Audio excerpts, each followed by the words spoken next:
Bismillahirrahmanirrahim. Assalamualaikum warahmatullahi wabarakatuh.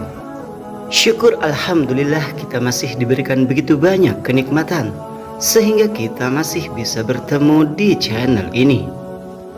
Marilah kita senantiasa bersolawat serta salam kepada junjungan kita Nabi Muhammad sallallahu alaihi wasallam.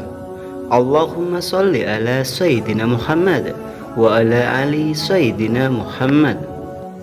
Doa dan harapan saya semoga saudaraku semuanya selalu diberikan kesehatan, dilapangkan rezekinya, diampuni dosanya, dan dipanjangkan umurnya. Amin ya rabbal alamin.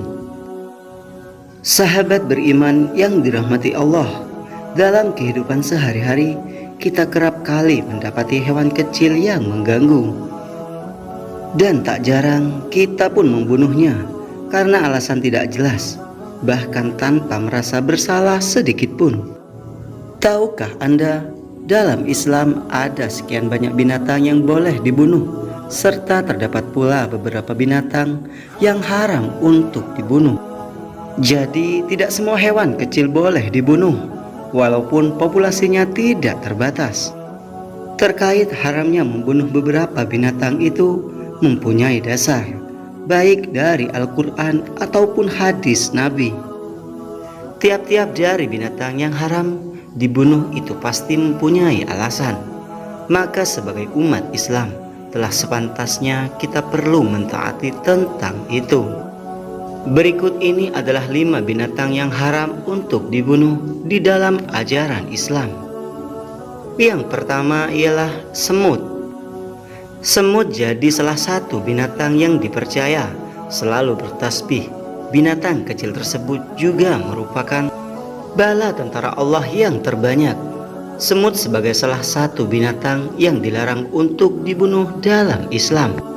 Dari Abu Hurairah radhiyallahu an bahwa Rasulullah sallallahu alaihi wasallam bersabda, salah seekor semut sempat menggigit salah seorang nabi. Kemudian Nabi itu menyuruh seseorang untuk mendatangi sarang semut serta membakarnya. Namun Allah kemudian menurunkan wahyu kepada dia, apakah cuma sebab seekor semut menggigitmu lalu kalian membasmi satu umat yang senantiasa bertasbih kepadaku? Hadis riwayat Muslim. Kadang kita sendiri sering lupa untuk senantiasa bertasbih kepada Allah Subhanahu wa Ta'ala, tapi kita malah membunuh semut yang notabene senantiasa melakukan ibadah yang sering kita lupakan, yaitu zikrullah dengan bertasbih. Maka dari itu, marilah kita bertaubat dan memohon ampunan apabila kita sering melakukannya. Hewan kedua yang haram dibunuh ialah laba-laba.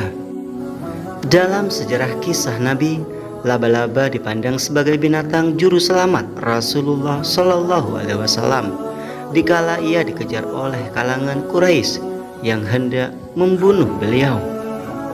Diketahui jika dikala itu Rasulullah Shallallahu Alaihi Wasallam bersembunyi dalam gua dan kalangan kafir Quraisy hampir saja menemukan beliau. Tetapi berkat terdapatnya sarang laba-laba sehingga kaum kafir Quraisy beranggapan jika di dalam gua itu tidak mungkin terdapat orang di dalamnya. Rasulullah Shallallahu Alaihi Wasallam kala itu berada di dalam gua Sur yang ditemani sahabat sejatinya Abu Bakar. Mereka bersembunyi dari banyak orang kafir Quraisy yang ingin membunuh Rasulullah Shallallahu Alaihi Wasallam. Orang-orang itu kemudian mendatangi mulut gua guna memastikan apakah betul Nabi Muhammad Sallallahu Alaihi Wasallam serta Abu Bakar terdapat di dalamnya. Tetapi apa yang mereka dapati setelah sampai di mulut gua? Tanda tanya terdapat sarang laba-laba yang masih utuh sempurna. Serta di situ mereka pula mendapatkan 2 ekor burung merpati. Maka mereka amat percaya bahwa di dalam gua tersebut tidak ada orang.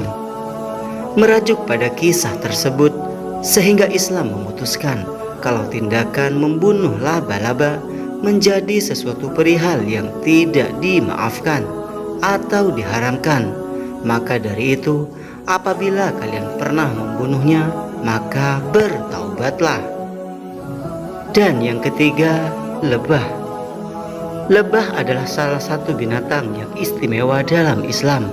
Apalagi secara harfiah, lebah digunakan sebagai nama dari salah satu surah dalam Al-Quran, yakni surah An-Nahl.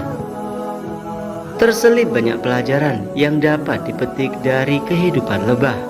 Salah satunya yaitu lebah selalu memakan sesuatu yang halalan thayyiban, rezeki yang baik serta halal, dan perhatian apa yang dihasilkannya pun penuh keberkahan, yaitu madu yang mempunyai banyak manfaat untuk kesehatan manusia.